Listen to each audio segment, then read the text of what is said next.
بسم الله الرحمن الرحيم الحمد لله رب العالمين والصلاة والسلام على أشرف المرسلين سيدنا ومولانا محمد صلى الله عليه وسلم.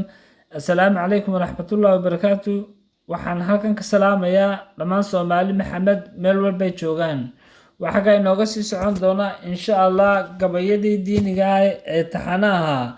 Waxa gabayga maanta la yiraahdo Sinjigay waa Soomaali wuxuuna ka hadlayaa si walba dhalasho kala duwan aad u qaadatay ood qurbaha ku nooshahay inaad Soomaali muslima tahay inaadan iloobin. wuxuuna ku bilaabmay insha Allah sidan: Sinjigaygu waa Soomaali soo jiray abidkiiye, sooyaal baan u leeyahay islaamnimo sifaysane, ka awow iimaan sugan baan sahansan jiray, subaxan maantana ku dhex milmay safaadka adduune, sumcadeedii luntay sabankan maantee, sidii silsilad ku suganahay waddamo kala saxar badane, sina u lumi maayo dhaxalkii awowaan sadriga ku haysane, ku silcay nolosha saaka haddaan Soomaali ahaye, suugaantaydan sicirna siisanayne, afkaygan suuleen iyo dhaqankaygan suubane,